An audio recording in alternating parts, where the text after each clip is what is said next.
Hello students. तो अभी तक हमने क्या देखा इस चैप्टर में, मॉलिक्यूलर बेसिस ऑफ इनहेरिटेंस में। पिछले दो लेक्चर्स में हमने क्या पढ़ा है?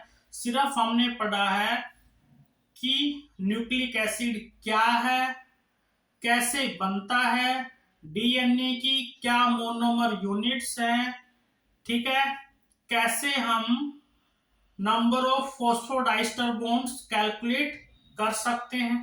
ठीक है, तो अभी तक हमने डीएनए की बेसिक स्ट्रक्चर के बारे में पढ़ा और इंट्रोडक्शन ऑफ डीएनए पढ़ा है। ठीक है, अब हम देखेंगे डीएनए की स्ट्रक्चर को और ज्यादा डिटेल में। इस लेक्चर में हम देखेंगे structure of DNA in detail.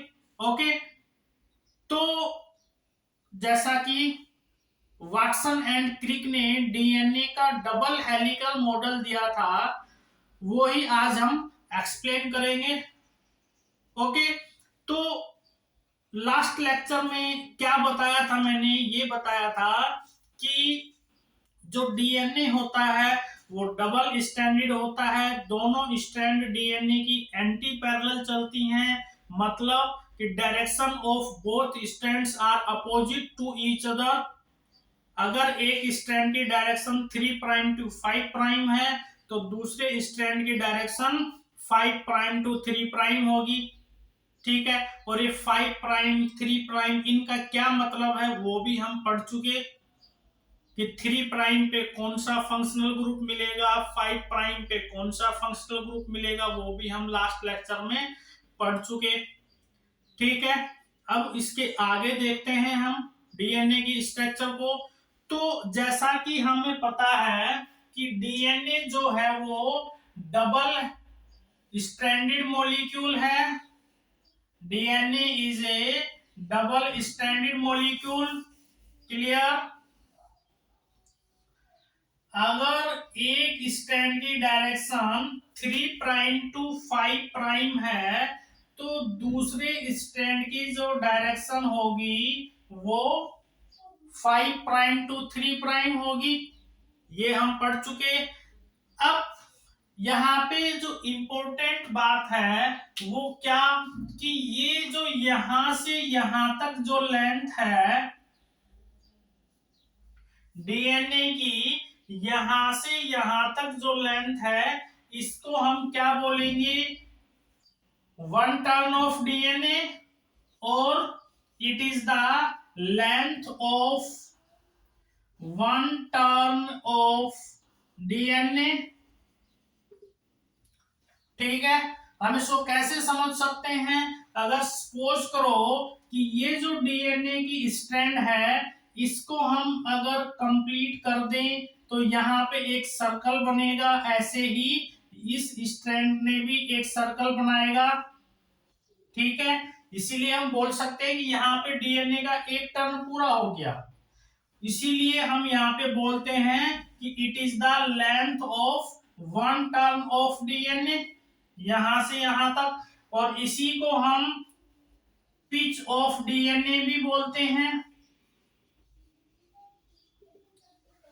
Okay, next question.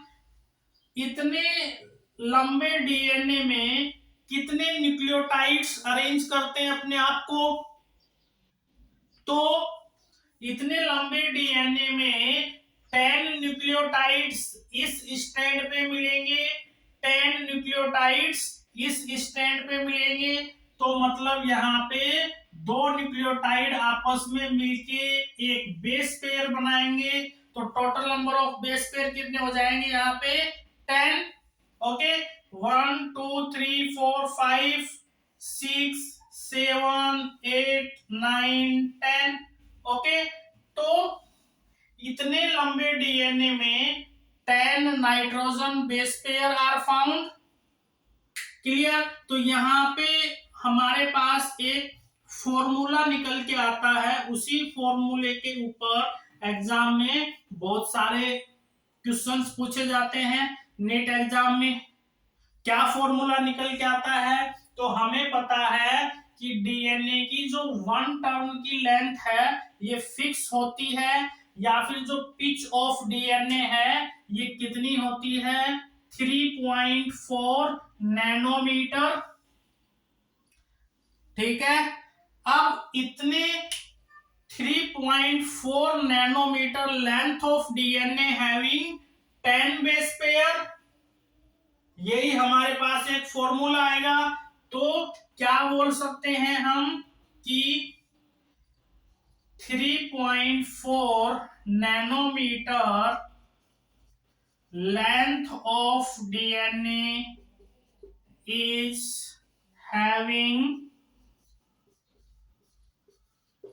10 base pair. इसी के ऊपर क्वेश्चंस आते हैं।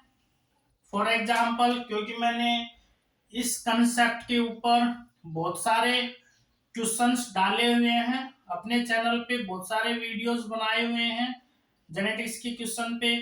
For example, suppose if 20 base pair is given in a double stranded DNA, तो what will be the length of that given DNA? तो हमें पता है कि 10 बेस पेयर डीएनए की जो लेंथ होगी वो 3.4 होगी, तो 6.20 बेस पेयर की लेंथ हम कैलकुलेट कर सकते हैं, 6.8 नैनोमीटर आंसर आ जाएगा।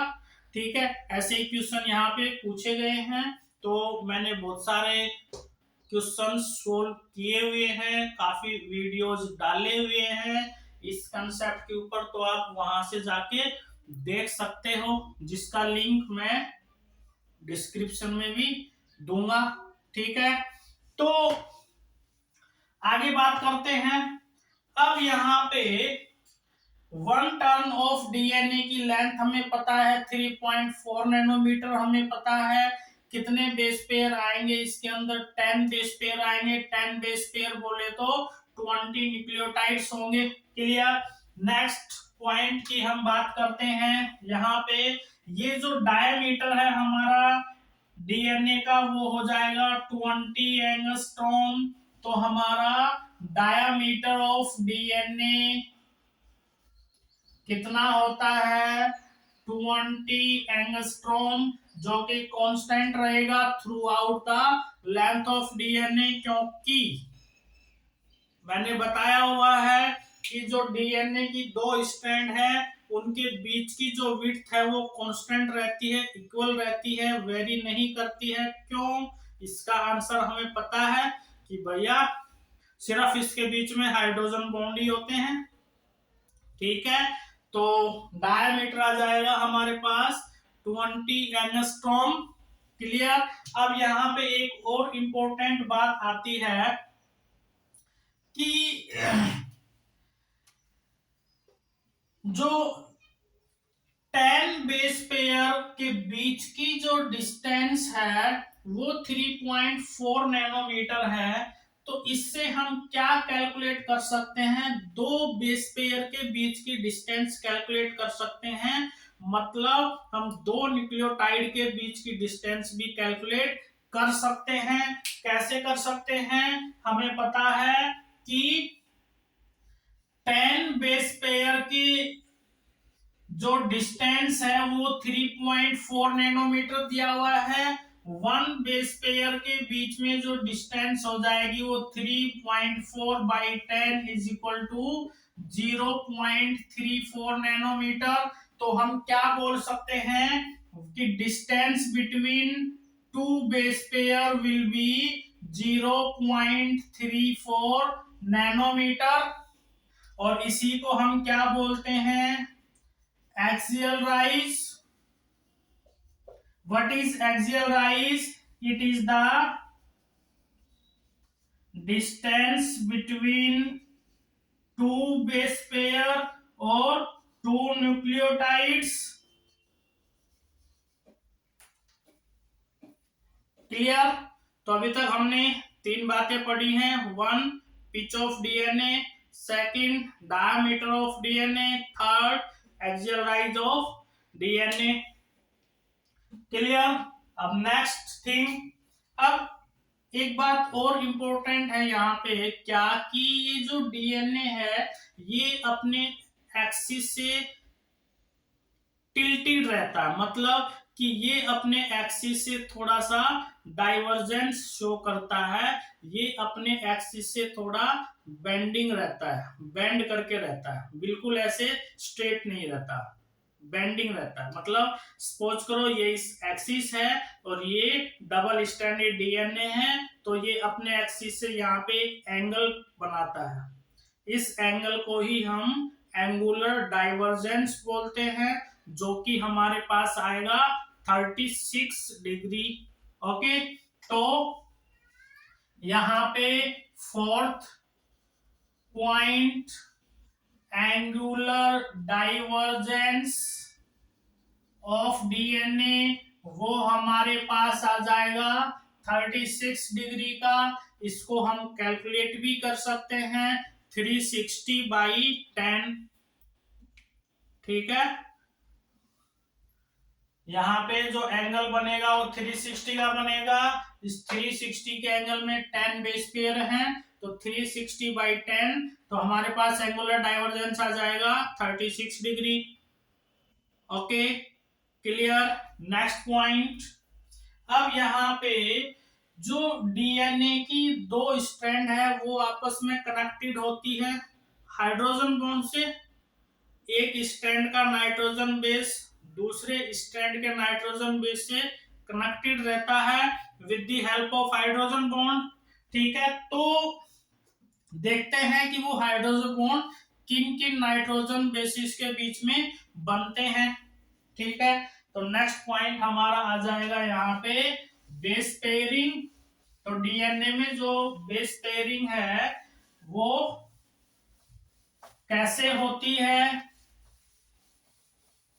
तो इसके लिए हमें याद रखना है कि जो एडेनिन है वो हमेशा थायामीन के साथ ही बाइंड करेगा। तो next point, adenine of one strand will bind with thymine of another strand with the help of two hydrogen bond।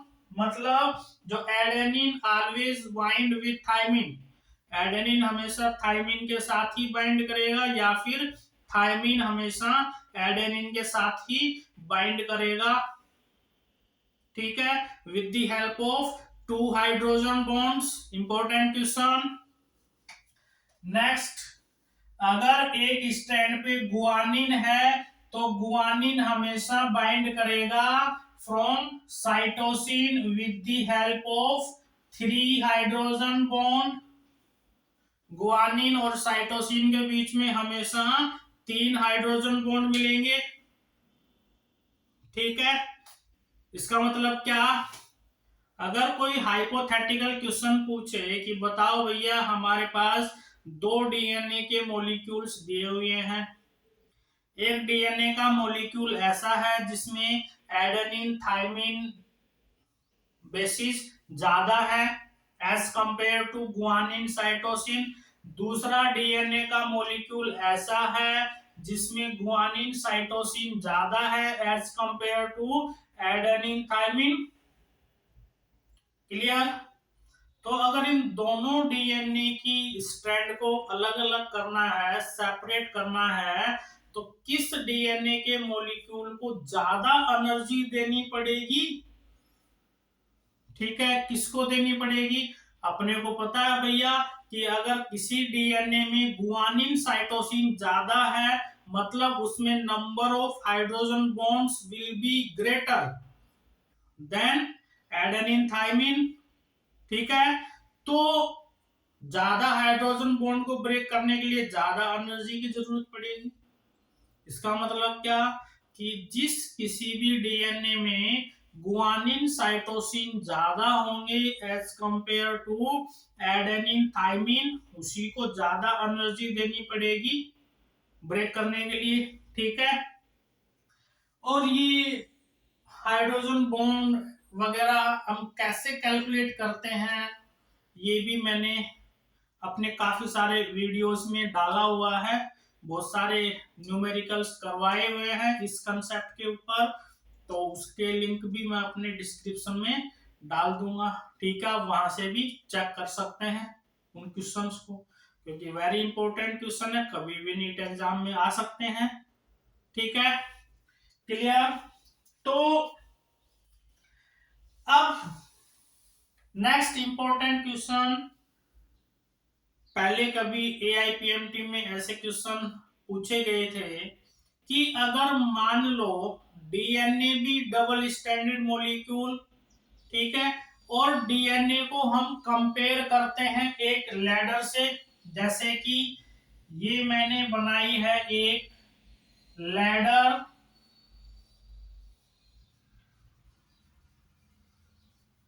जो अपने घरों में यूज करते हैं मकान बनाते टाइम। ठीक है, तो ये भी डबल स्टैंडर्ड है लैडर, और यहाँ पे सपोज करो मैं एक डीएनए का मॉलिक्यूल बना देता हूं, तो ये मैंने एक डीएनए का मॉलिक्यूल बनाया है। ठीक है, अगर इस डीएनए को भी हम मॉडिफाई करके इसका जैसा ही बना दें, या वैसे ही रखते हैं इसको, ऐसे ही देख लेंगे कि ये जो डीएनए है, इस डीएनए के मॉलिक्यूल में ये मैंने बनाया है डबल स्टैंडर्ड डीएनए। ठीक है, अब इस डबल स्टैंडर्ड डीएनए को कंपेयर करना है हमें इस लैडर से। ठीक है, क्योंकि पहले कभी ऐसे क्वेश्चन आते थे कि डीएनए को वो लैडर से कंपेयर करते थे। ठीक है, तो देखते हैं कैसे कंपेयर करते थे। अब भैया ये जो लैडर है, लैडर की ये जो होती है इनको क्या बोलेंगे, these are arm of ladder. ठीक है, अगर सपोज करो कि मैं इस एक आर्म को उखाड़ देता हूं, या इस लैडर की दोनों में से कोई एक आर्म को निकाल दे, दोनों को निकाल दे, या एक को निकाल दे, जैसे इस लैडर की एक भी आर्म को हम रिमूव कर देंगे तो इसकी पूरी स्ट्रक्चर गड़बड़ हो जाएगी, मतलब ये नॉन फंक्शनल हो जाएगी। इसका मतलब क्या कि इस लैडर की पूरी जो ताकत है वो इसी आर्म पे टिकी हुई है। तो इसका मतलब हम क्या बोल सकते हैं कि ये जो आर्म है लैडर की, इसको क्या बोल सकते हैं कि arm is a backbone of ladder. ये बैकबोन है लैडर की। ठीक है, अब इस आर्म ऑफ लैडर को हम कंपेयर करते हैं डीएनए की स्ट्रैंड से।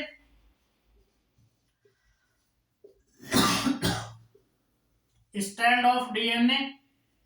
ठीक है, क्लियर।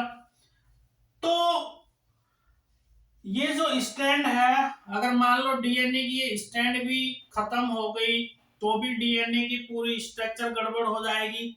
इसीलिए ये जो डीएनए की स्ट्रैंड है, ये भी एक तरह से बैकबोन ऑफ डीएनए कहलाएगी।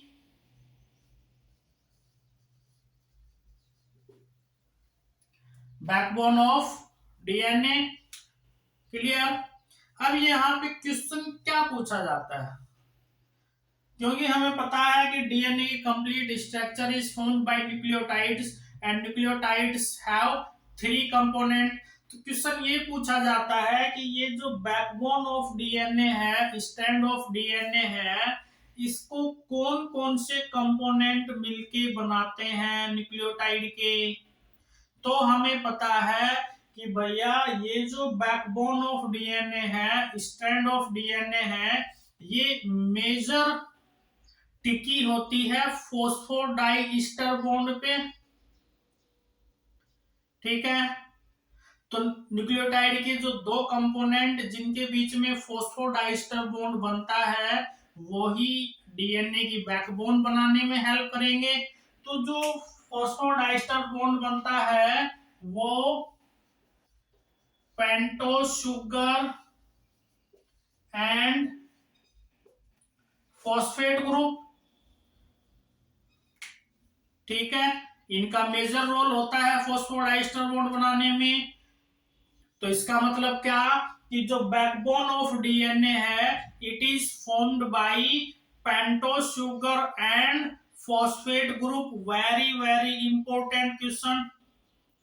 ठीक है, क्लियर, अंडरस्टैंड। अब इसके बाद नेक्स्ट इंपॉर्टेंट क्वेश्चन जो कि एग्जाम में पूछा जाता है कि ये जो लैडर की स्टेप्स हैं इनको क्या बोलते हैं हम, स्टेप्स ऑफ लैडर। डीएनए की जो दो आर्म है ये आपस में, सॉरी, लैडर की जो दो आर्म है ये आपस में जुड़ी हुई हैं with the help of steps. अब हम कंपेयर करते हैं इसको डीएनए से, तो जो डीएनए की दो आर्म है, बैकबोन ऑफ डीएनए है, it is joined bye hydrogen bond. इसका मतलब क्या कि steps of ladder represent the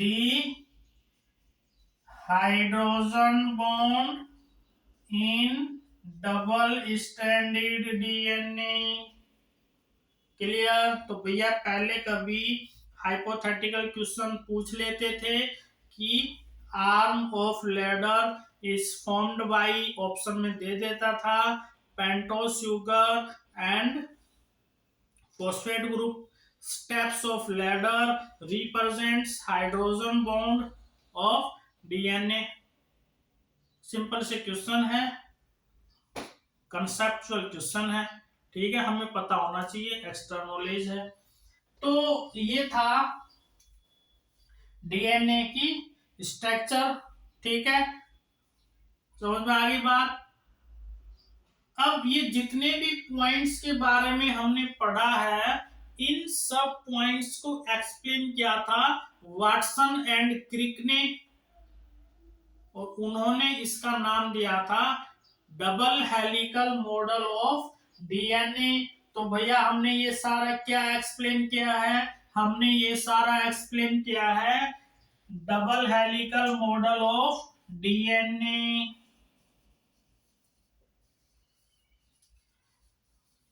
helical model of DNA given by Watson and Crick. ठीक है भैया, इस मॉडल के ऊपर नेट एग्जाम में क्वेश्चन आते हैं और 5 नंबर का ये आता है +2 में बोर्ड में। ठीक है, एज इट इज पूछ लेते हैं, बोर्ड वाले तो इसको ऐसे की ऐसे पूछ लेते हैं। इंपॉर्टेंट क्वेश्चन है, पता होना चाहिए हमें इसके बारे में। ठीक है,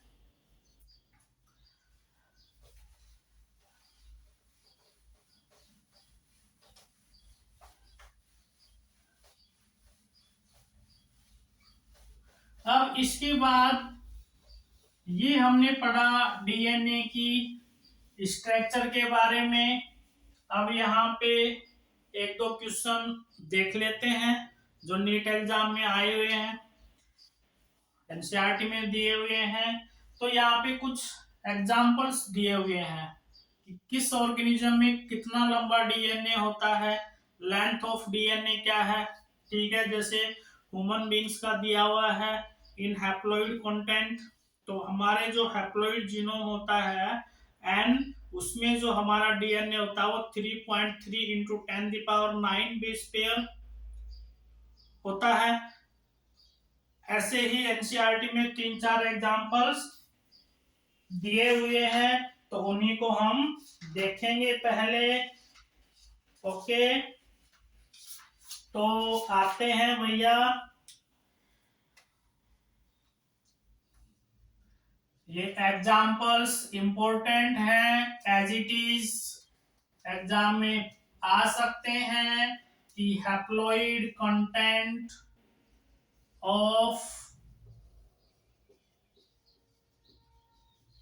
ह्यूमन बीइंग्स के अंदर जो डीएनए होता है, डबल स्ट्रैंडेड डीएनए जो होता है, उसके अंदर टोटल बेस पेयर होते हैं 3.3 into 10⁹ base pair.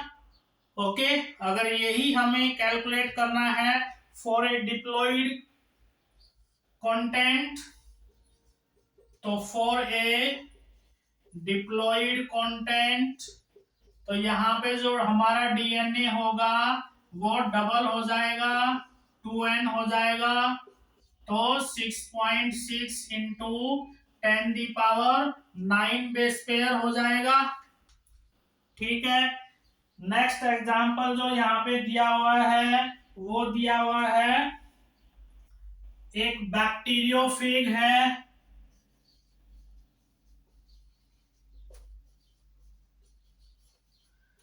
Lamb 5 × 174 bacteriophage है, 5 × 174। तो सबसे पहले तो हमें यही पता होना चाहिए कि what is the meaning of bacteriophage. भैया बैक्टीरियोफेज क्या होते हैं, इसका नाम ही बता रहा है।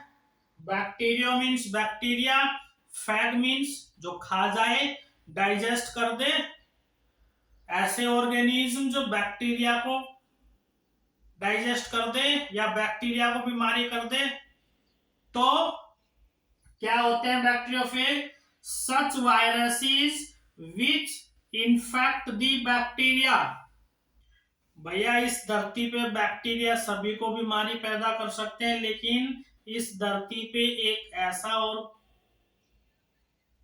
फैक्टर भी है जो बैक्टीरिया को भी बीमारी दे सकता है, उसको बोलते हैं बैक्टीरियोफेज। तो एक्चुअली में ये बैक्टीरियोफेज होते क्या हैं? ये होते हैं viruses. Such virus that can infect the bacteria is known as bacteriophage. और इन बैक्टीरियोफेज में इंपॉर्टेंट थिंग, वैसे तो हमें पता है कि मोस्ट ऑफ द वायरसेस में जेनेटिक मटेरियल होता है आरएनए। ठीक है, मोस्ट ऑफ द वायरसेस का जेनेटिक मटेरियल आरएनए, लेकिन याद रखना बैक्टीरियोफेज का जेनेटिक मटेरियल होता है डीएनए, एक्सेप्शन है। तो यहाँ पे हमारे पास एक बैक्टीरियोफेज दिया हुआ है 5 × 174। इसका जो डीएनए होता है वो डीएनए रखता है अपने पास 5386 न्यूक्लियोटाइड्स। तो बैक्टीरियोफेज 5 × 174 का जो डीएनए होता है वो कितना लंबा होता है? 5386 न्यूक्लियोटाइड्स। नेक्स्ट एग्जांपल जो हमारे पास दिया हुआ है बैक्टीरियोफेज लैम्डा। बैक्टीरियोफेज लैम्डा, इसके अंदर जो डीएनए होता है वो कितना लंबा होता है? 48502 बेस पेयर। ठीक है, इसके बाद आता है इकोलाई बैक्टीरिया। तो इकोलाई बैक्टीरिया के अंदर जो डीएनए होता है कितना लंबा होता है? 4.6 × 10⁶ बेस पेयर। ओके, ये एग्जाम्पल एनसीईआरटी में दिए हुए हैं, हमें नींद में भी याद होनी चाहिए। ठीक है, अब यहाँ पे एक हमें इंपॉर्टेंट बात नजर आ रही है। क्या बात नजर आ रही है? कि हमें पता है कि भैया यहाँ पे मैंने बेस पेयर वर्ड यूज किया यूनिट के तौर पे, यहाँ पे मैंने बेस पेयर वर्ड यूज किया यूनिट के तौर पे, यहाँ पे मैंने बेस पेयर बोला, यहाँ पे मैंने बेस पेयर बोला, लेकिन यहाँ पे मैंने न्यूक्लियोटाइड बोला। ऐसा क्यों? ये डिफरेंस क्यों आया? और यही क्वेश्चन है, क्योंकि बैक्टीरियोफेज 5 × 174 एक ऐसा वायरस है जिसके अंदर ऐसा बैक्टीरियोफेज है जिसके अंदर सिंगल स्ट्रैंडेड डीएनए मिलता है। एक्सेप्शन है, याद रखना है कि सिंगल स्ट्रैंडेड डीएनए किसमें मिलता है? तो वो हमें मिलता है 5 × 174 में। ठीक है, क्लियर? ओके, आगे चलते हैं। तो अब यहाँ पे जो पिछले 2 साल से नीट में क्वेश्चन पूछे गए हैं वो देखते हैं हम। क्या क्वेश्चन पूछे गए? सिंपल क्वेश्चन है।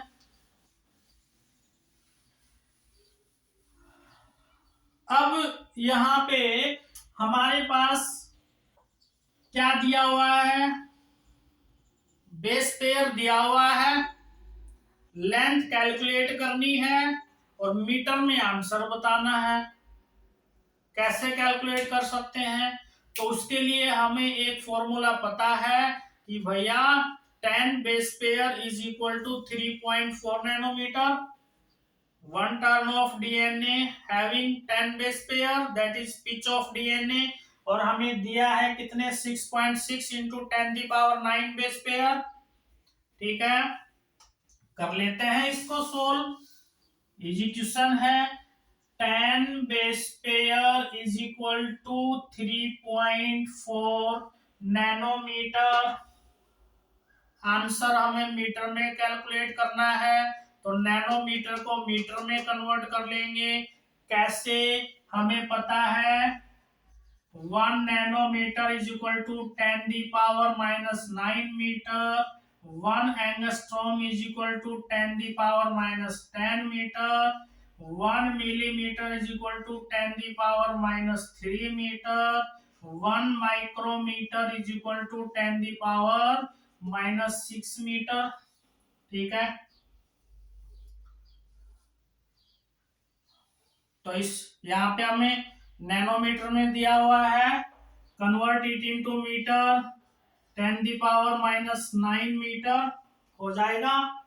इसमें कैलकुलेट करना हमें, तो 6.6 into 10⁻⁹ base pair is equal to 3.4 into 10⁻⁹ upon 10 into 6.6 into 10⁻⁹ हो जाएगा यहाँ पे। ठीक है, इसको सोल्व कर दो, ये कट जाएगा सीधा सीधा। इसको सोल्व करेंगे हम तो भैया आंसर हमारे पास कुछ कुछ ऐसा आएगा।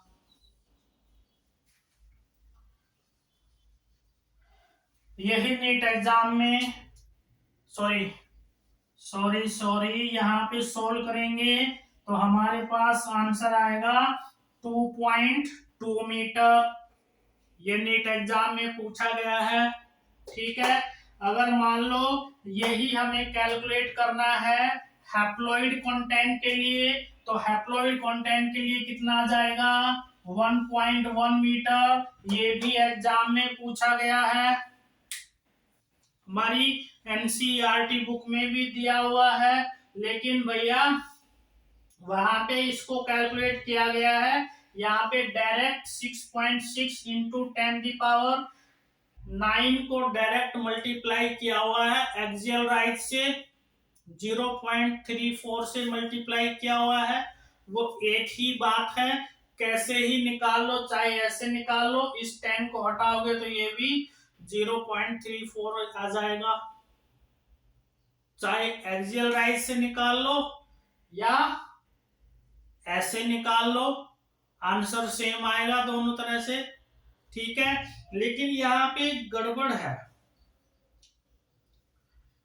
जैसे अभी मैंने ये फॉर्मूला लगाया कि 10 base pair is equal to 3.4 into 10⁻⁹ base pair, तो आंसर हमारा आ गया। ठीक है, लेकिन एक गड़बड़ है यहाँ पे। क्या गड़बड़ है वो देखते हैं अब अपन। अगर सपोज करो मैंने बोला कि हमारे पास एक डबल स्टैंडर्ड डीएनए है, उसके अंदर 27 बेस पेयर है। A double stranded DNA is having 27 base pair. Calculate length of DNA. अब इसको सोल्व करेंगे हम तो क्या आंसर आएगा भैया हमारे पास? अब दोनों फॉर्मूले फेल हो गए यहाँ पे, एक्सियल राइज वाला भी और जो 10 इज इक्वल टू 3.4 नैनोमीटर। पहले हम उसी फॉर्मूले से कैलकुलेट करके देखते हैं। हमें पता है कि 10 base pair is equal to 3.4 nanometre, 27 base pair is equal to 3.4 by 10 into 27 base pair. ठीक है, अब इसको सोल्व करना पड़ेगा। सोल्व करना पड़ेगा तो हमारे पास क्या आंसर आ जाएगा। अब ये तो सोल्व करके ही देखना पड़ेगा। करके देखो भैया इसको सोल्व, क्या आंसर आ रहा है। ये मल्टीप्लाई करके देख लेते हैं। 728, 7 के 21, 2 23, 23, 8 6 8। क्या आंसर आएगा हमारे पास यहाँ पे। हमारे पास आंसर आ जाएगा 19.18 नैनोमीटर। तो हमारे पास जो लेंथ आई डीएनए की 9.18 नैनोमीटर आ गई, लेकिन ये आंसर गलत है। क्यों गलत है वो देखते हैं अब हम। ठीक है, तो यहाँ पे क्या बोला है भैया, अपने को 27 बेस पेयर बोला है। एक बात अपने को पता है कि भैया एक 10 बेस पेयर में डीएनए एक टर्न पूरा करता है, अगले 10 नेक्स्ट 10 पेयर में फिर एक टर्न पूरा करेगा। तो सपोज करो यहाँ पे मैंने डीएनए का एक टर्न बना दिया, इस टर्न में हमने रख दिए 10 बेस पेयर। यहाँ पे फिर डीएनए अपना एक टर्न पूरा करेगा, यहाँ पे यहाँ तक फिर 10 बेस पेयर, फिर डीएनए एक टर्न पूरा करेगा। लेकिन अपने पास बचे कितने base pair, only 7 base pair. सिर्फ 7 बेस पेयर बचे भैया। मतलब क्या कि ये जो टर्न है ये तो कंप्लीट हुआ ही नहीं। जो थर्ड टर्न था, थर्ड पिच थी डीएनए की, वो तो भैया कंप्लीट हुई नहीं। इसका मतलब ये आंसर गलत हो गया। इसका मतलब ये कंसेप्ट हम यहाँ पे यूज नहीं कर सकते। समझ में आ रही है बात। तो अब कैसे सोल्व करेंगे इस क्वेश्चन को। ऐसे क्वेश्चन को हम जनरल तरीके से सोल्व करते हैं। ठीक है, यहां तक ठीक है। 27 बेस पेयर दिया हुआ है, हमें पता है कि एक टर्न में 10 बेस पेयर, दूसरे टर्न में 10 बेस पेयर।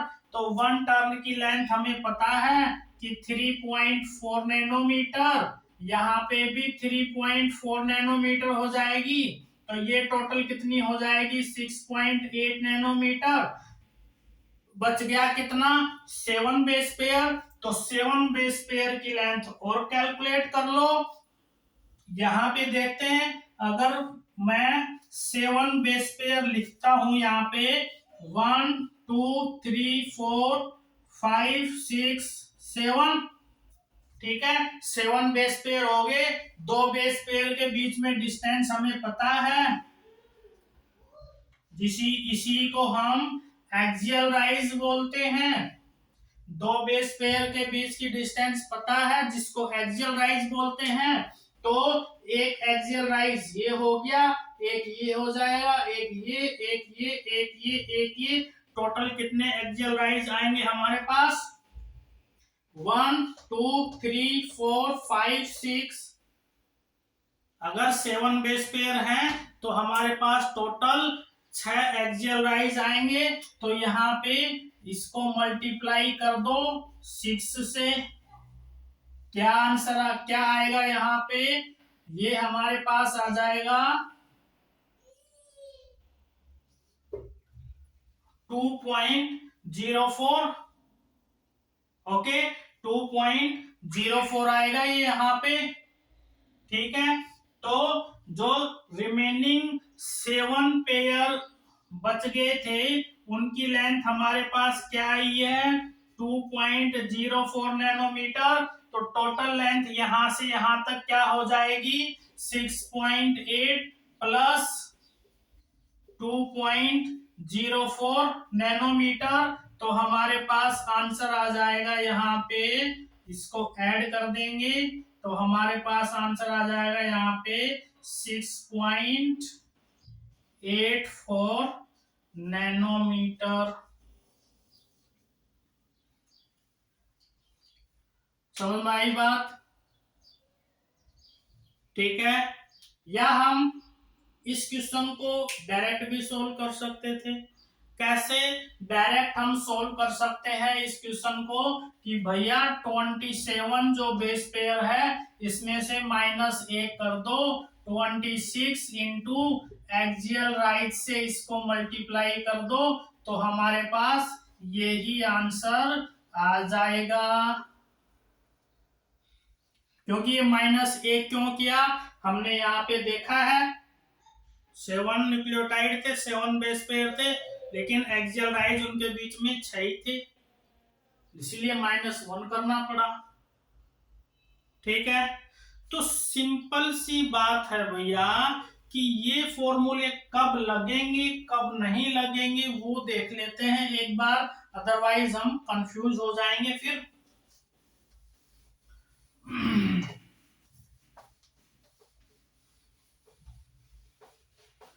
तो अगर हमारे पास जो वैल्यू गिवन है क्वेश्चन में, अगर वो वैल्यू गिवन है 10 के मल्टीपल में, अगर जो वैल्यू है बेस पेयर की इज गिवन इन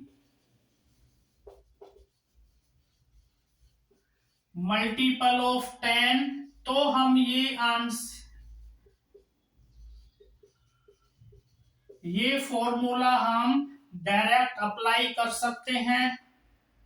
ठीक है, या फिर दूसरा फॉर्मूला कि total number of base pair into axial rise, तब भी आंसर सेम आ जाएगा। अगर हमें वैल्यू बेस पेयर की दी हुई है, value of base pair given in odd number,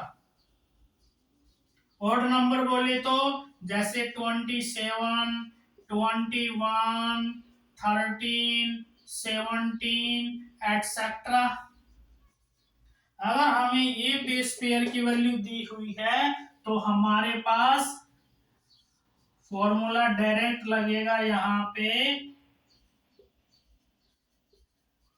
and यहाँ पे हो जाएगा गिवन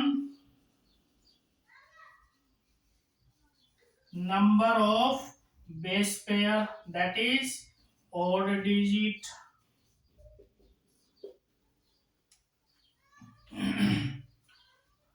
ठीक है, समझ में आया भैया? ओके, तो आज हमने क्या पढ़ा है, सिर्फ हमने डीएनए का डबल हेलिकल मॉडल पढ़ा है और कुछ न्यूमेरिकल्स देखे हैं। ठीक है, इसके बाद अगले लेक्चर में हम देखेंगे types of DNA and Chargaff's rule. That's all for today, thank you.